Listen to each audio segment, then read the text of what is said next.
what do you there? Is this even? What is up, guys? Welcome back to another GeekaWhat video, and today I'm taking you over the best $700 gaming PC build for at the end of 2017, early 2018. This will make a great Christmas present or New Year's gift to yourself, if you will. So smash that like button and let's jump right into it. This build's going to smash the latest AAA titles at 1080p 60 frames per second with absolute ease, and even do some 1440p gaming with the settings lowered, and those slightly older games, CSGO, World of Warcraft, League of Legends, Dota 2, those kind of titles, 1440p is going to be where it's at.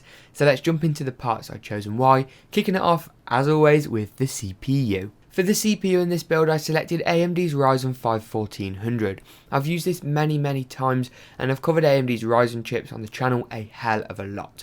They're very good CPUs, very capable, and come in at great price points. This chip sits around $145, links to everything for current pricing are in the description below, and is a really nice CPU. For this kind of money on the Intel side, you're looking at an i3 that might only have 2 cores. This quad-core Ryzen 5 is a much better option. Not only that, it is a superb overclocking chip, meaning you can get that clock speed of 3.2 GHz base up nice and easily, and it comes with a great included stock cooler, which saves you money on having to buy an aftermarket CPU cooler. Moving on to the motherboard, I opted for MSI's B350M Pro VDH. Now, the reason I went for this motherboard, aside from the fact it's super reliable and I've used it in many builds in the past, is the fact that it sits on the B350 chipset. Unlike on the Intel side, where you need a really expensive motherboard in order to overclock, this B350 chipset on the AMD side of things will allow you to overclock your chip, basically get free performance out of it, and a much lower, more value oriented price point. Not only that, that B350 chipset over say the A320 chipset will give you more expansion for graphics cards, more RAM DIMM slots, more USB ports. We've actually got an M.2 drive connector on this motherboard as well, which really helps to future-proof this build, giving it all the new standards that really are going to become ridiculously mainstream within the next 12 to 24 months time. Next up on this list is of course RAM. Now, this is where this build just hurts my brain. RAM, as many of you will know, has gone up in price at ludicrous amounts over the past couple of years. They say Bitcoin's a good investment. I tell you something, you bought a lot of RAM 3 years ago and you are quids in. This memory here doesn't sit at too bad of a price point considering the circumstances, and hopefully as this video matures, shall we say, and is watched over time, RAM should slip down somewhat. It's a nice kit that comes in the silver colour and will fit nicely in with the build, clocked at DDR4 2666 MHz. That of course can be overclocked too with the motherboard we have selected. Next up on this list is storage, and now you've got a few options here. You could either go all out with really expensive SSD storage that would make your PC boot up really fast but wouldn't have much gaming impact. You could go for just a hard drive, or a combination of the two. Unfortunately, SSD pricing, much like RAM pricing over the past year, has been astronomically high due to shortages of flash memory chips from suppliers. So in this build I settled instead with a Seagate Barracuda hard drive.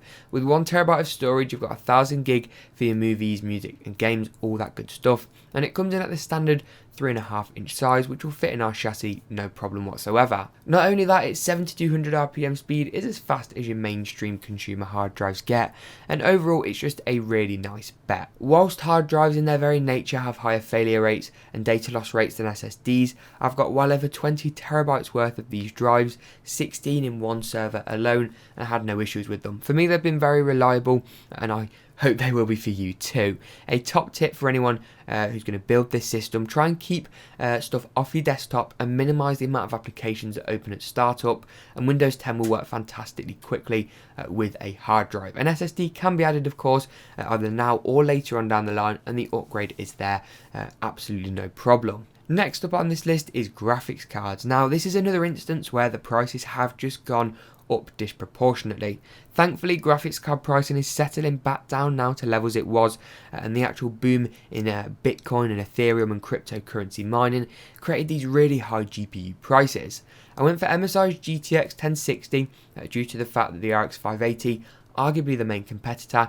It performs slightly worse in my experience than the 1060 and is priced much higher, given that cryptocurrency bubble.